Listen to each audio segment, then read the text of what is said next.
जय श्री राम।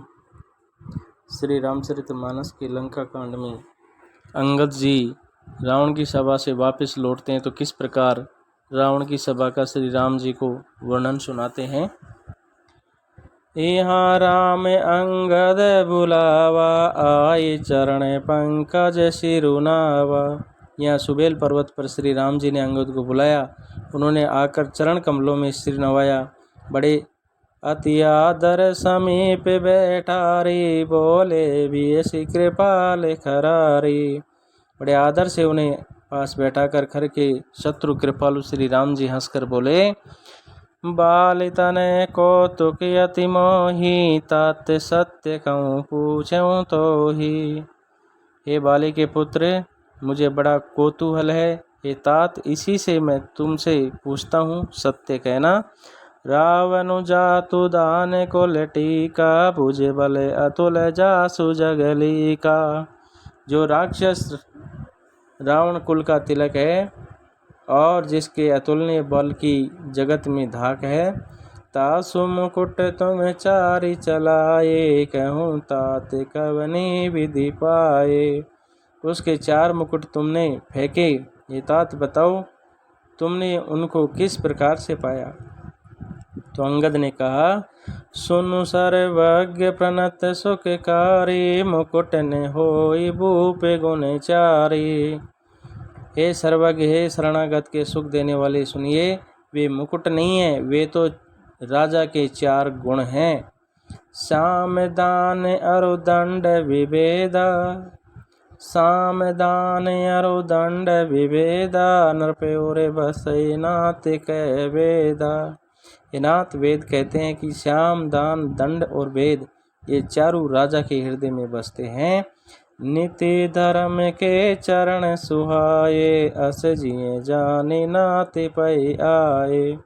ये नीति धर्म के 4 सुंदर चरण हैं, किंतु रावण में धर्म का अभाव है, ऐसा जी में जानकर ये नाथ के पास आ गए। धर्महीन प्रभु पद विमुखे, काल विवश 10 शीस। ते परि हरि गुण आए, सुनऊ कौशलाधीश। 10 शीस रावण धर्महीन प्रभु के पद से विमुख और काल के वश में है, इसीलिए हे कौशलाधीश सुनिए, वे गुण रावण को छोड़कर आपके पास आ गए। देखिए कितनी अच्छी बात अंगद ने बताई है कि श्याम दान अरुदंड विभेदा, नृपयोरे बसई नाथ कह वेदा।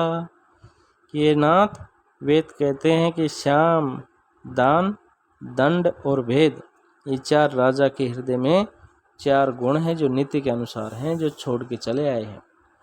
परम चतुरता श्रवण सुनी, विये से राम उदार, समाचार पुनि सब कहे, गढ़ के बाली कुमार। अंगद की परम चतुरता कानों से सुनकर उदार श्री राम जी हंसने लगे।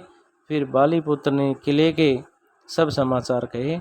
रिपु के समाचार जब पाए, राम सचिव सब निकट बुलाए।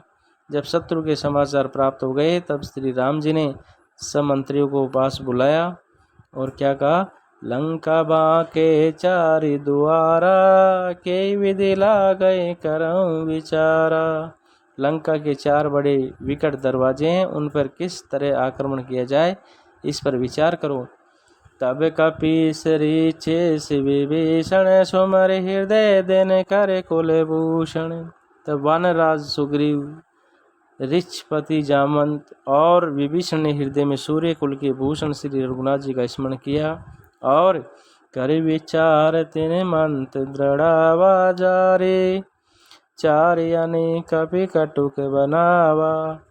और श्री रघुनाथ जी का स्मरण किया और विचार करके उन्होंने कर्तव्य निश्चित किया। वानरों की सेना के 4 दल बनाए, जथा जोग सेनापति कीने, जो तब सकल बोली तब लीने।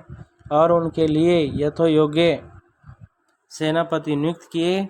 फिर सब यूथपतियों को बुला लिया प्रभु प्रताप कई सब समुझाए, सोने कपि सिंहनाद।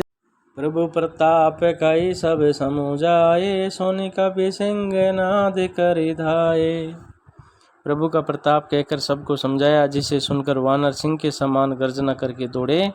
हर्षित राम चरण सिर नावई, गई गिरि शिखर वीर सब धावई। वे हर्षित होकर श्री राम के चरणों में सिर नवाते हैं और पर्वतों के शिखर ले लेकर सब वीर दौड़ते हैं।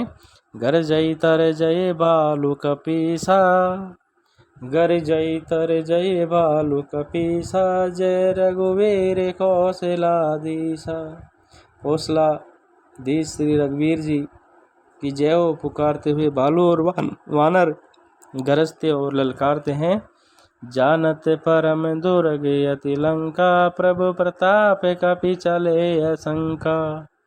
लंका को अत्यंत श्रेष्ठ किला जानते हुए भी वानर प्रभु श्री राम जी के प्रताप से निडर होकर चले। घटाटोप करी चौदिसी गेरी, मुकै निशान बजावई बेरी। चारों ओर से घिरी हुई बादलों की घटा की तरह लंका को चारों दिशाओं से घेर के वे मुंह से ही डंके और बेरी बजाने लगे। जयति राम जय लक्ष्मण, जयति राम जय लक्ष्मण, जय कपीस सुग्रीव। गर जय सिंहनाद कपि, भालू महाबल शिव।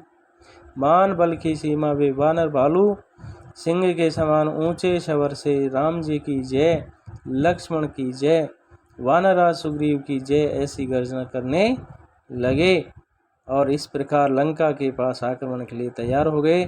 जय श्री राम।